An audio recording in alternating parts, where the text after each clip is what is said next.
Welcome. My name is Judy Emmons, and I'm the senator from the 33rd Senate District here in Michigan. And I serve Clinton, Ionia, Isabella, and Macomb counties. And with me today is Susy Avery. And Susy, we've known each other for quite some time, and you now serve as, give us your title. I am now the executive director of the Michigan Women's Commission. A lot of people don't realize that Michigan does have a women's commission, but it's actually formed under Governor George Romney. And I'm just so excited to be with you today to hear your announcement. Well, this is a significant topic, very important not only for the victims of human trafficking, which is the topic for today, and not only for them, but for the rest of us in this state, because this is a $32 billion industry. It affects every walk of life. It affects every area of the state. If you think it isn't happening here in Michigan, you are sorely mistaken. It is right in your back door. It is in the suburbs of Detroit. It is in the rural areas of mid and upper Michigan. And quite frankly, because of our international borders, it is more prevalent here than many states. Agreed, and it's something that I think awareness is the biggest thing that we need to really focus on, because as you say, most people don't realize that this isn't just an inner city thing. It's not anything that's just happening overseas, or it's becoming tremendously lucrative in terms of the business model that the traffickers have set up.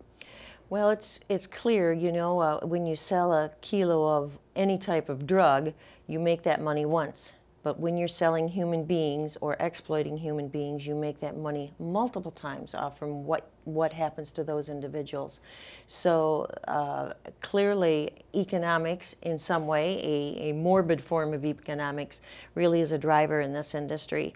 And I know that the Women's Commission is involved, and this is one of your priorities, as to bring some awareness of the whole situation and how it affects not only women but vulnerable, every walk of life, every gender. It's a huge issue, and we want to bring awareness to that. And I think we're partnering this coming week for March 7th, an event here in the Capitol area. It's at the Boji building in the Senate hearing room. And we are going to have with us the Polaris Project. And they come from Washington, D.C. They're on the front lines of this very issue. They've been pursuing this for quite some time. It's at 9 o'clock in the morning, I believe, till 11. And there will be others besides the Polaris Project there to help inform people. And we're looking for a good attendance, because I think there are many universities, many service groups that are aware of this and want to do their part to help combat it. And you know, it's interesting, because as you say, U of M is now involved in it quite a bit, along with the Polaris. Polaris is probably one of the best known worldwide groups that study human trafficking, and they actually have statistics on Michigan.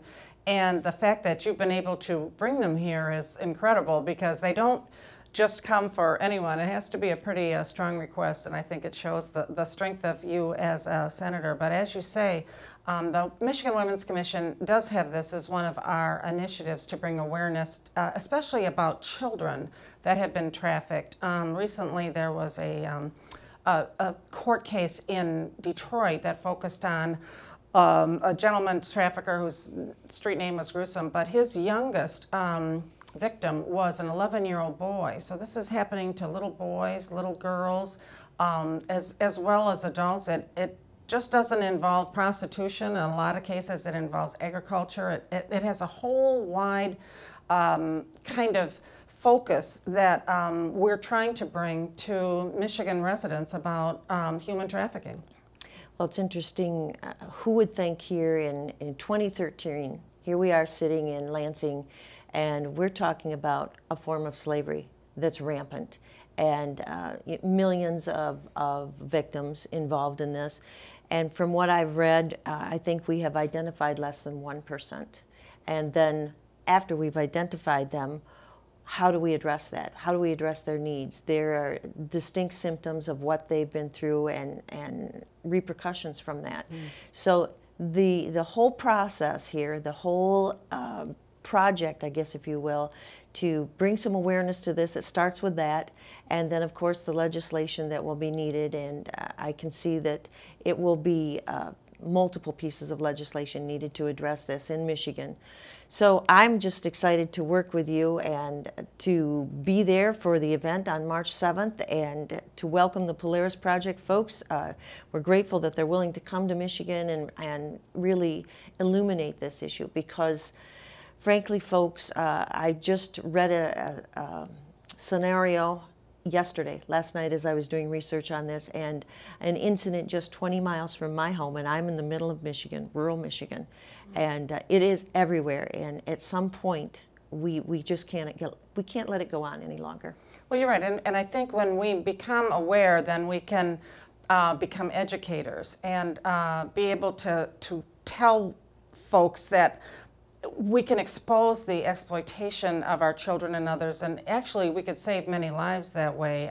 The lifespan of someone who's been trafficked is not very long, and right. I think that once people become aware of this, then they'd be more willing to look for some of the signs of human trafficking and what's going on. Just to read you a couple of statistics, human trafficking is the second fastest growing criminal industry in the world, and it's quickly catching up to number one, which is of course the drug trade. But unlike drugs, humans can be sold over and over again, and the average cost we have learned is about $90, and that's what your life is worth if you've been trafficked. And more people have actually been enslaved now than any other point in history because of human trafficking. And the statistics really have a chilling effect on, I think, all of us in Michigan. Well, and just the fact that the folks who are trafficked, it's taking them out of the traditional workforce, if you will, and that is an economic impact as well. It's many layers to this, and it's a ripple effect through the whole economic system and the whole social welfare system. It is, so. And it's a tough one to get your arms around in terms of, because so many times I think the victims are not thought of as victims. They're thought of as prostitutes or something, and people just don't realize that they have been forced into this human trafficking trade by various means, and that's why I just am so excited to be able to be with you, to invite everyone to come to your presentation that you've scheduled from Polaris. I know it's going to be in the Senate hearing room. And the Bogie Tower building, very easy to find in Lansing. Absolutely. And it's 124 West Allegan in Lansing. And when you walk in, you can actually see the room when you first walk in the door. And we really, on behalf of all the people that are combined with the Michigan Women's Commission, we want to say thank you for taking on this very difficult and complex issue. We know we have some laws now, but we also know that others are needed, and that awareness is the best possible outcome from all of this. Absolutely. Thanks for the plug. And if you would like to get more information about that, please call our office. The number is 517-373-3760. And or if you'd like to RSVP, or if you'd like to volunteer, or you know some information that you think would help us, please call us. We know that human trafficking takes on many forms, but it is always about exploitation. And that is what we want to address, and we hope we can do that with your help. Thank you.